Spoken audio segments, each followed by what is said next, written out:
Y bien, continuamos en Más de una hora del río y bueno, pues tenía ganas de dedicar un programa especial, concretamente porque hace tiempo que no lo hacemos, con nuestro biólogo, concretamente con Servando López. Servando, ¿qué tal? Muy buenas tardes. Buenas tardes, Fernando, y como siempre, buenas tardes a todos los oyentes.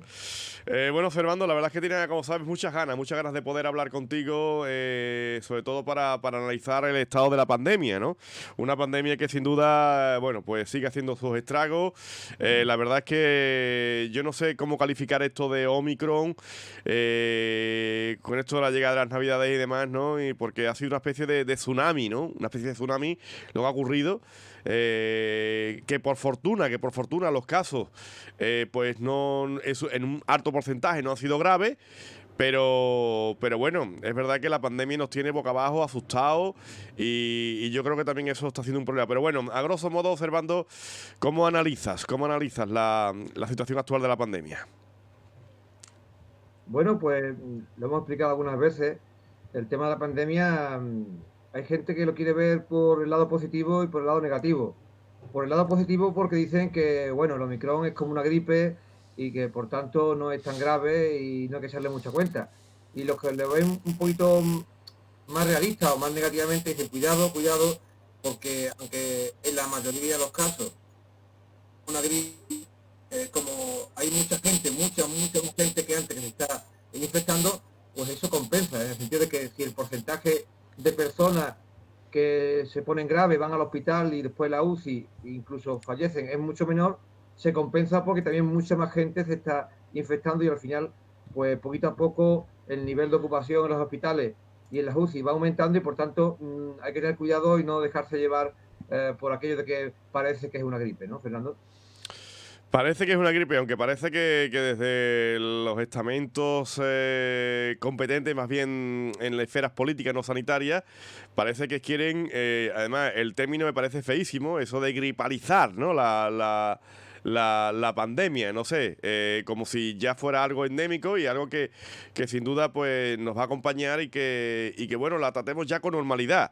Me refiero al tema de gripalizar, que es el término que utilizan, y otra cosa es el tema bueno, de ya de alguna forma normalizar esta pandemia que bueno, tiene que llegar ya el momento en el cual se trate como algo normal, y algo bueno, el que esté bien, que siga su vida, y el que esté mal, pues que vaya al hospital.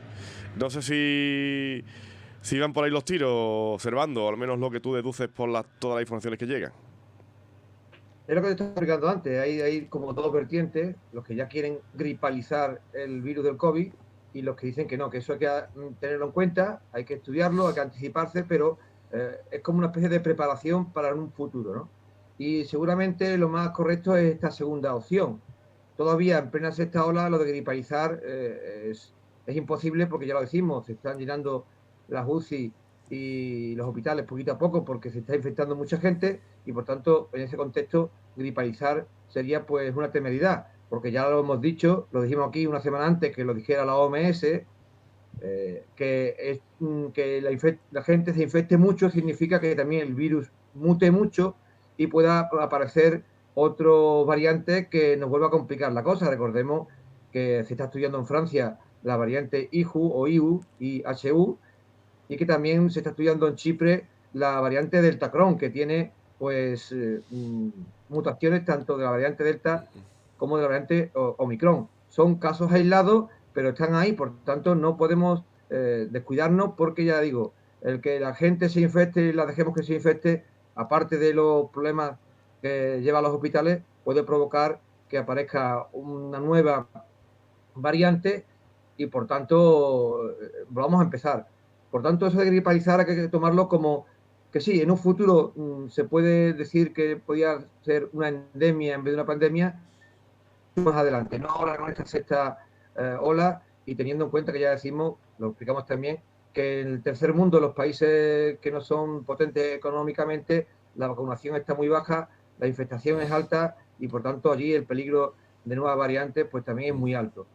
Es una cosa que hay que tener en cuenta, pero ya decimos que para un futuro lejano o medianamente lejano. Servando, lo del tema de las variantes. Hay quien también yo he escuchado decir que las variantes van hacia menos virulencia.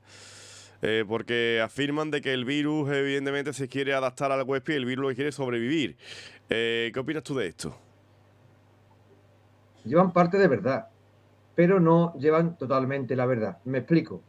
En el mundo de la biología o en el mundo de los seres vivos hay tendencia, pero esa tendencia no significa que sea una línea recta. Me explico.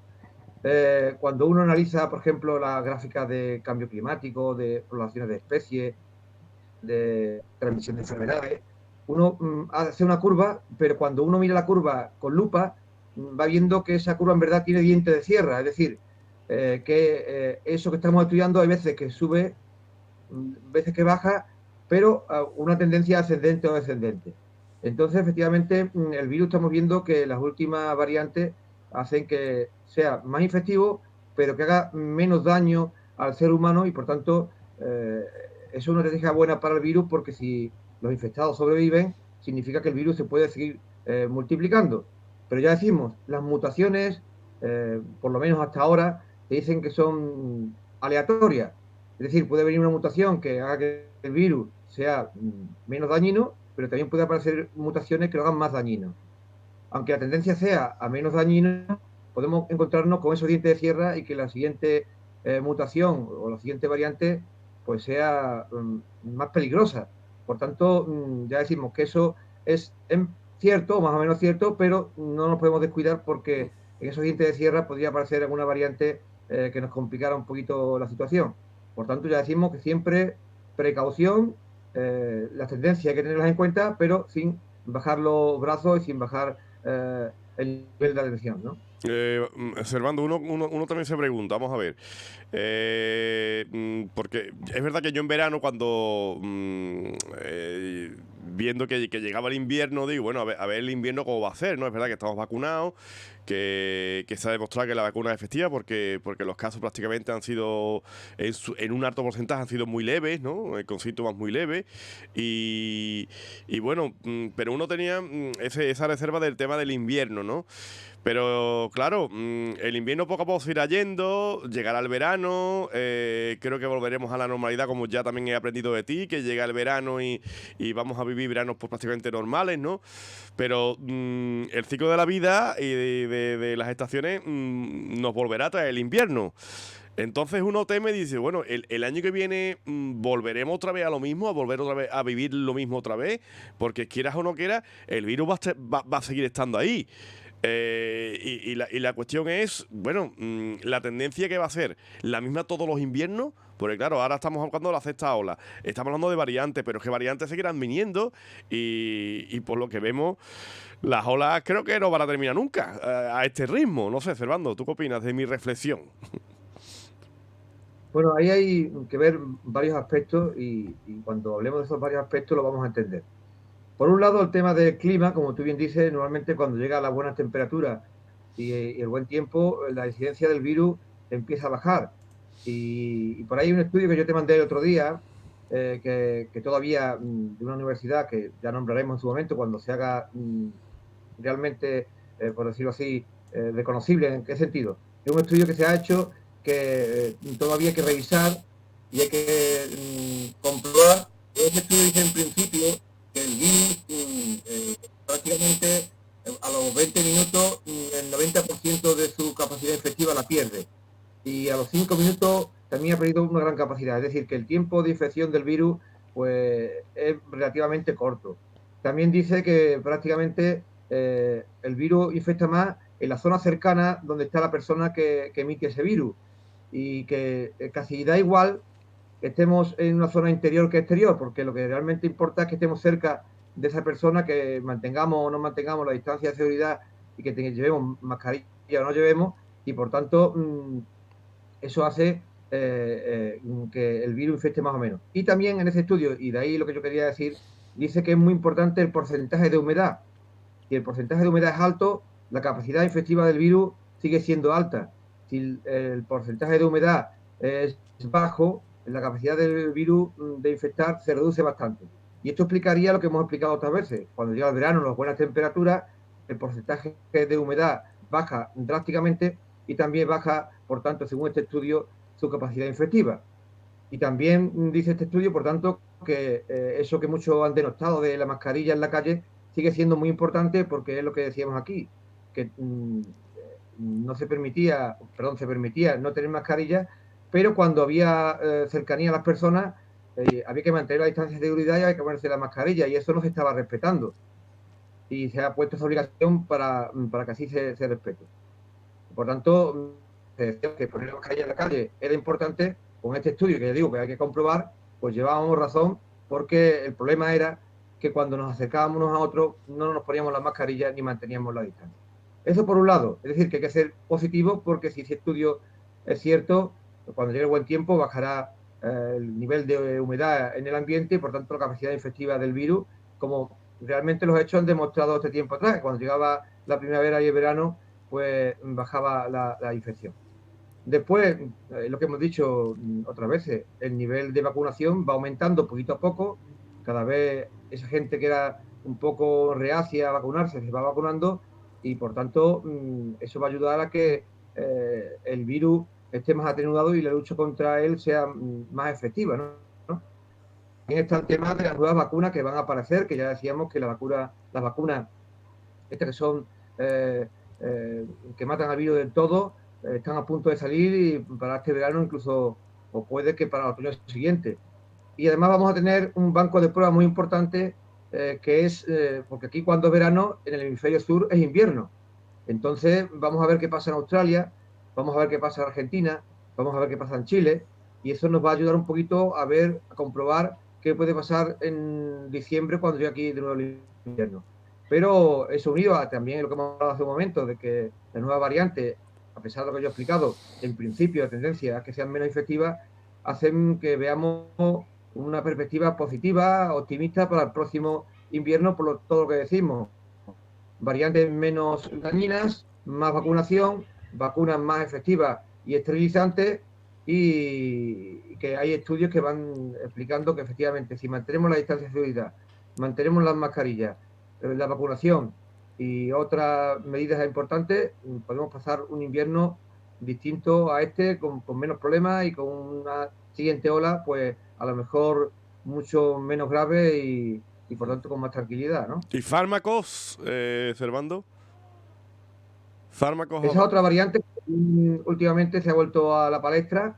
Lo dijimos aquí hace año y pico, el famoso Aplidin de Farmamar, ya decíamos hace un año y pico, que cuando estaban estudios previos se demostraba que era hasta 100 veces más efectivo que los medicamentos que teníamos para aplicar a la gente que estaba grave, la gente que llega al hospital, que ya está con neumonía, que está afectada gravemente, medicamentos que teníamos que hacer poco ayudaban, pero no todo lo que nos gustaría, por eso iban produciendo más muertes de las que quisiéramos, ¿no? Pero el Aplidin, que está prácticamente a punto ya de poder aplicarse en los hospitales, los últimos estudios vuelven a reiterar que el Aplidin es hasta 100 veces más efectivo que los medicamentos que tenemos, dependiendo del medicamento, hay unos que es 100 veces más y con otros Porque, medicamentos pues perdona, varias veces. Servando, ¿qué es el Aplidin? ¿Qué es el Aplidin? ¿Qué es lo qué exactamente cómo se define el Aplidin?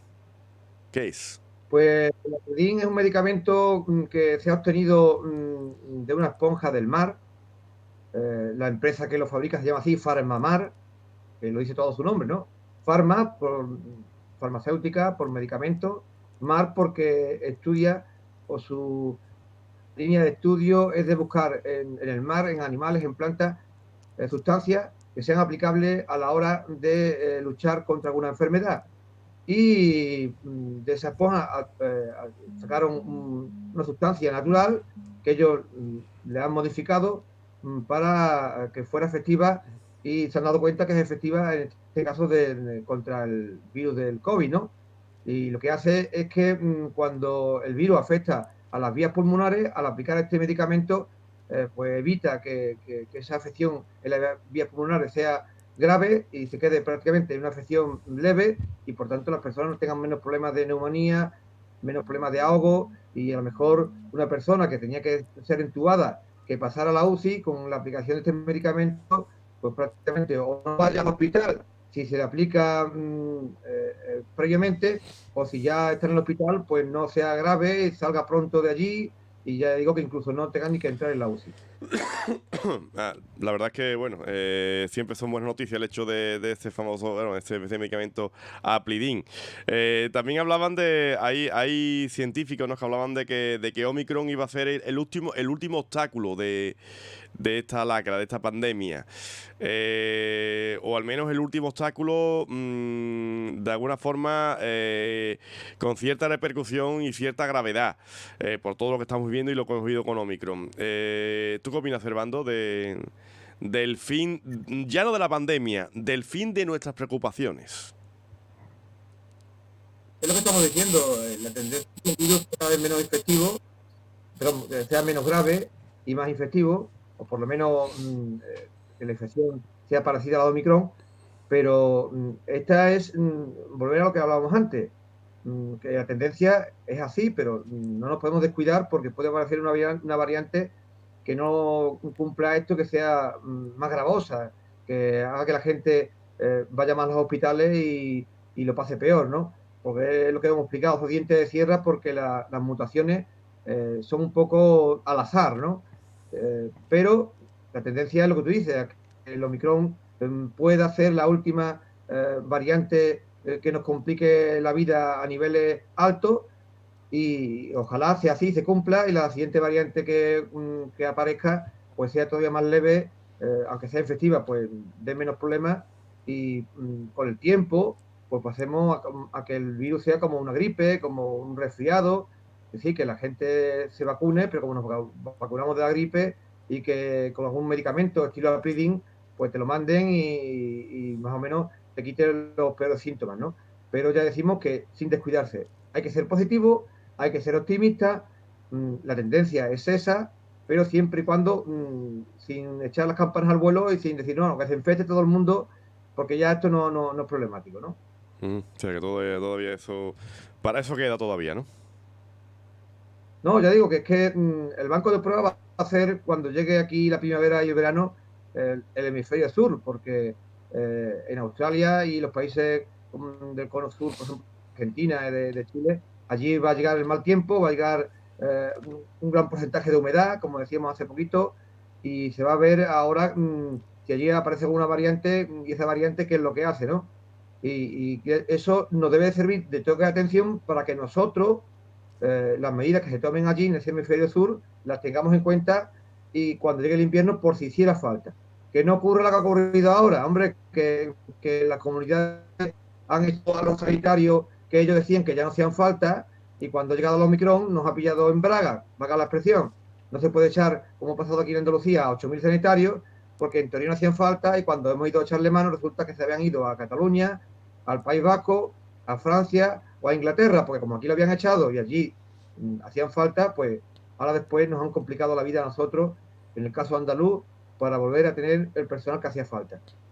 Hay que estar presente, hay que estar pendiente, y ya digo, no es que lo diga yo, que lo dicen los expertos, hay que estar atento a lo que ocurre ahora dentro de unos meses en países como Argentina o Australia, porque nos puede servir de lección de cara al invierno, aunque ya decimos que hay 6 meses de por medio y pueden aparecer nuevas vacunas, pueden aparecer nuevos medicamentos como la Plidin, pero nueva ayuda para que el próximo invierno sea más normal y lo que yo leo, lo que yo veo es que la tendencia es que el próximo invierno, si no ocurre nada raro, pues sea un poco más parecido a los inviernos normales que hemos tenido hasta hace unos 3 años. Mm. Bueno, ahora viene la tercera, bueno, tema hablaba también de la tercera y la cuarta dosis de la vacuna, Servando. Bueno, la tercera está muy vigente, muy presente, ¿no?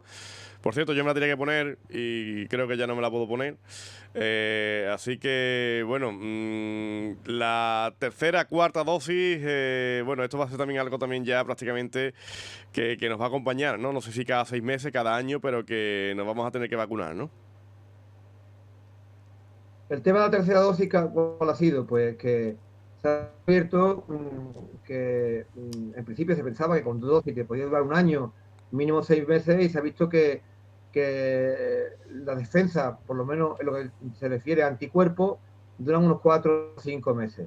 Entonces, claro, aunque tengas dos vacunas, si la defensa en el tema de anticuerpos ha bajado un porcentaje importante, pues se ha dicho, mira, para prevenir, dado que el Omicron es muy efectivo, podemos poner la tercera dosis, empezando por la gente que tiene otros problemas sanitarios, y así la defensa en tema de anticuerpos, hay mucho de la gente que está de nuevo pues, con las espaldas cubiertas, ¿no? ¿Qué ocurre? Que ese es el tema de anticuerpos, pero en el tema celular, porque tenemos dos tipos de defensa, una primera defensa, que son los anticuerpos, y una segunda línea de defensa, que son las celular, células que también matan al virus. En el tema celular se ha visto que las defensas prácticamente no bajan, ¿no? Entonces, aunque bajen los soldados, si los tanques siguen estando ahí, por decirlo de alguna forma, tampoco era tan necesaria. Ha sido un poco más esa tercera dosis en el sentido de cubrirnos las espaldas y como era muy efectiva, pues si hay más soldados, pues también será más difícil que nos infectemos. Pero ya el de la cuarta dosis se está diciendo que, bueno, que cuidado porque es verdad que hay gente que está muy delicada al tema de gente con cáncer, gente con enfermedades respiratorias, pero se está diciendo por parte de los expertos que hay que tener un mínimo de tiempo entre una dosis y otra en caso que hiciera falta, porque el sistema inmunitario también se agota. Es como un jugador de fútbol, como un equipo de fútbol, que es bueno entrenar, pero si se entrena demasiado, el cuerpo lo nota y aparecen las lesiones, aparece el cansancio y el equipo no rinde cuando llega al partido. Entonces, están diciendo los expertos que, sobre todo la cuarta dosis, piano, piano, solamente cuando pasen 5 o 6 meses y en casos ya muy radicales de gente que realmente tenga la defensa muy baja, porque al sistema inmunitario hay que dejarlo descansar, hay que dejarlo que más o menos se vaya recuperando por sí solo, porque si no podemos avanzar por un lado el tema de que la vacuna nos ayude, pero si pillamos al sistema inmunitario un poco estresado, a lo mejor el efecto no es bueno. Y por tanto hay que dejar que también el cuerpo siga su ritmo normal, ¿no? Así que eso también hay que estar atento, pero como todo, hay que ver qué dicen los estudios, los distintos, eh, lo que vayan diciendo los científicos con el análisis de esta tercera dosis y eso tenerlo muy en cuenta de cara a la cuarta dosis. Uh-huh. Servando, ¿tú qué opinas de esa reunión que tuvo lugar en la previa de Navidad? Bueno, la previa no, creo que fue antes de la cabalgata, esa reunión que tuvieron los presidentes de comunidades autónomas con el presidente del gobierno, que al final ahí no se decidió absolutamente nada. Yo siempre la he calificado como una especie de comida navideña, ¿no? De reunión navideña, ¿no? Porque lo único que se determinó fue que mascarilla en el exterior, siempre y cuando no se pudiera respetar el 1,5 metros de distancia, algo que ya estaba implantado, ¿no? Cuando dijeron fuera la mascarilla, siempre y cuando no se pueda salvar el 1,5 metros de distancia. Y ahora dice, mascarillas puestas siempre y cuando, o sea, que prácticamente estamos en las mismas, ¿no? Estábamos en las mismas. ¿Tú qué opinas de que prácticamente no se determina ningún tipo de medida? Y después, no sé si, ya contigo lo he hablado alguna vez, creo, el hecho de que parece que la política era que nos contagiemos todos y que nos inmunizáramos todos cuanto antes, ¿no? No sé, ¿tú qué opinas de esa reunión y de esas determinaciones que se tomaron ese día? Bueno, aquí es que a varios puntos, varios frentes.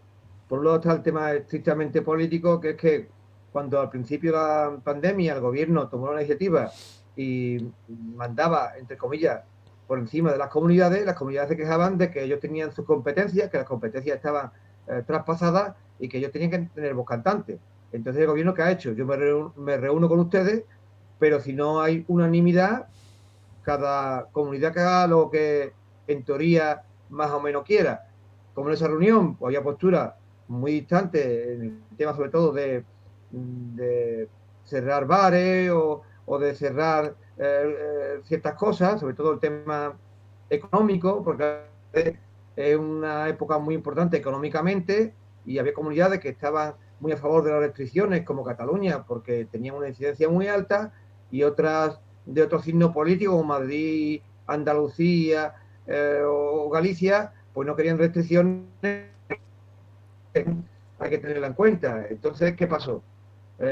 Sí había bastantes comunidades que pedían el tema de la mascarilla en la calle, y por eso fue lo único que se aprobó, porque es donde más o menos había cierta unanimidad o por lo menos cierta mayoría. Como lo demás había división, pues nada.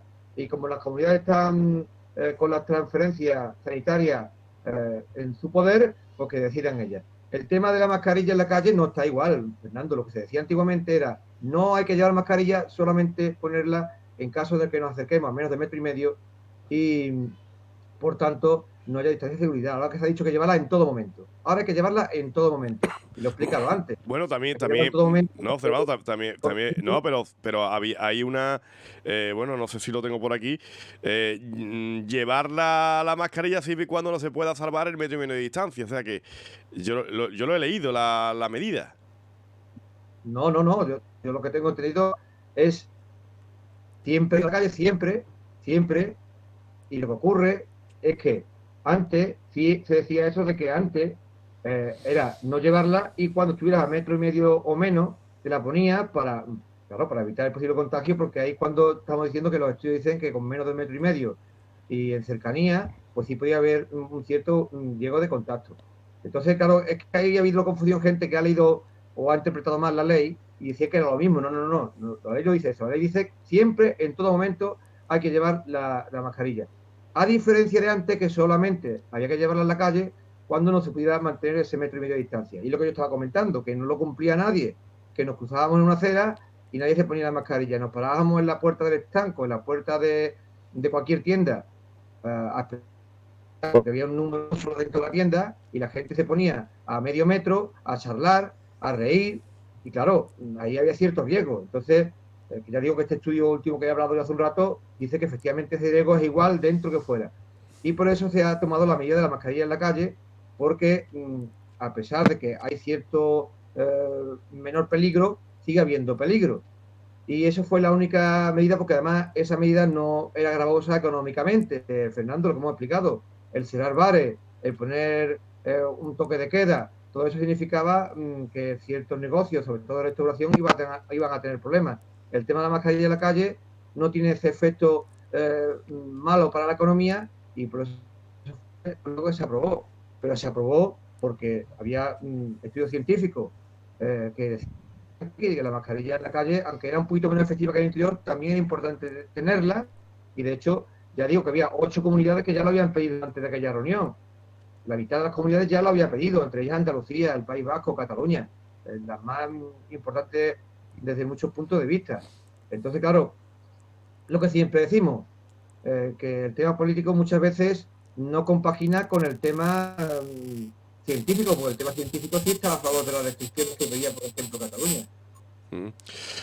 Y bueno, preguntarte ya por último, Servando, lo del tema del test de antígeno, el cachondeo de los test de antígenos. Ya por fin ya hay un precio, pero vaya tela, ¿no? A mí me ha recordado esto el tema de las mascarillas, del precio de las mascarillas al principio. Exactamente lo mismo.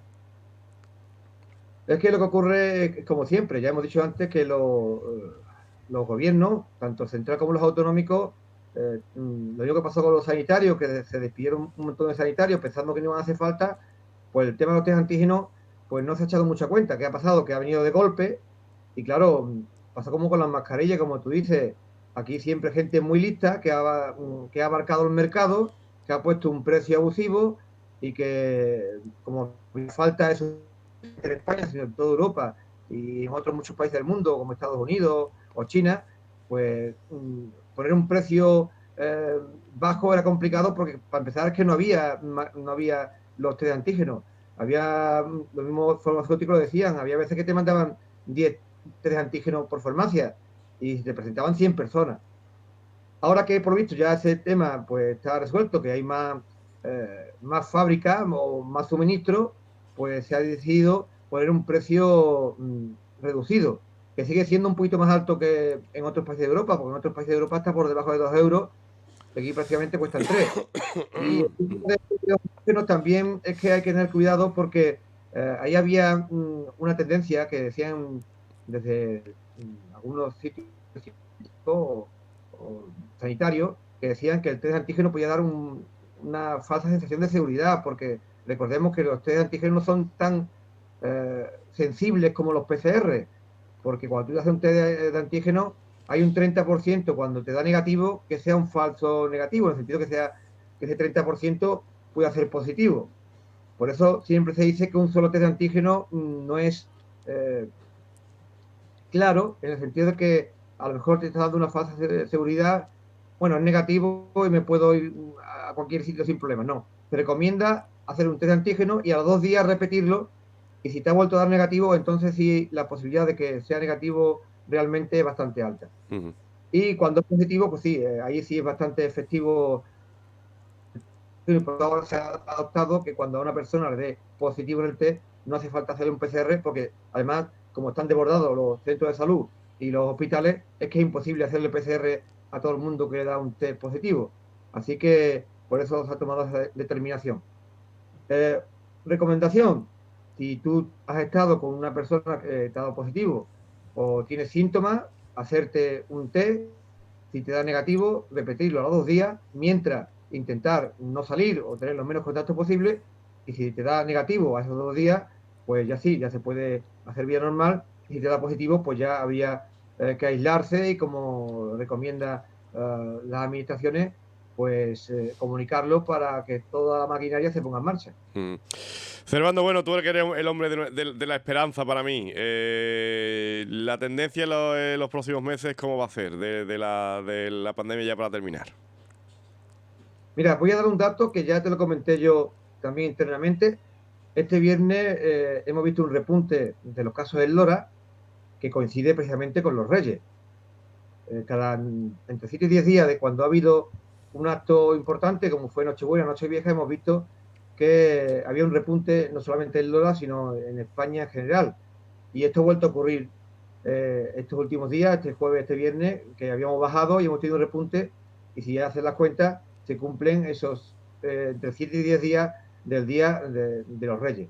Esa es la parte negativa. Decíamos, cuidado, cuidado, cuando hay concentración de gente, que también es normal, como dicen los científicos, de que haya pues relajación en el tema de mascarilla y de distancia, y esa es la parte negativa, ese repunte. Pero también te decía internamente que cuando miramos los datos en detalle de los 200 y pico casos que hay en Lora, veíamos que los últimos 7 días solamente hay 70. Prácticamente hay 140 en los primeros 7 días y solamente 70, la mitad, en los últimos 7 días. ¿Qué te está diciendo ese dato? Pues que la tendencia es que va a haber un bajón importante, porque si tenemos la mitad en los últimos 7 días que en los primeros 7, ahí están los números que te están diciendo esa tendencia. Ya lo dicen los expertos, que al final de mes, que ya han pasado este día importante, o cuando se puede demostrar las infestaciones de los días importantes, lo más normal que al final de mes, pues como estamos diciendo con estos datos, haya un bajón importante, y por tanto también empecemos a ver ese bajón que se ha visto con el Omicron en otros países, una infestación muy alta durante muchos días, y que después la bajada era rápida y además bastante visible. Así que hay que ser optimistas, porque según las tendencias, los últimos estudios, esperamos que para el mes de febrero pues el número de infectados sea bastante bajo. Después ya empieza a llegar el buen tiempo, porque con el cambio climático febrero ya es como el marzo antiguo, y yo pienso que en los próximos meses vamos a tener más tranquilidad, pero siempre y cuando insistimos, sin descuidarnos y cumpliendo la normativa de distancia y de mascarilla. Pues ahí ha dicho don Servando López, nuestro biólogo, licenciado en biología, que nos analiza y nos trae las últimas noticias en torno al estado de la pandemia del COVID-19. Como siempre, eternamente agradecido, y muchas gracias, querido, por estar con nosotros en el día de hoy. Gracias a ti, gracias a todos, y eso, y hay que ser optimistas, que la ciencia avanza, que poniendo nuestra parte, a pesar de que estamos un poquito cansados, Muy cada cansado. vez el futuro es más grande, aunque de vez en cuando parece que hay un apagón, pero al final la luz se ve más grande, y que cuando nos demos cuenta, pues esto de verdad estará casi superado, y podemos hacer una vida casi casi normal. Esperemos que sí. Un abrazo grande, amigo. Cuídate mucho. Gracias. Realmente.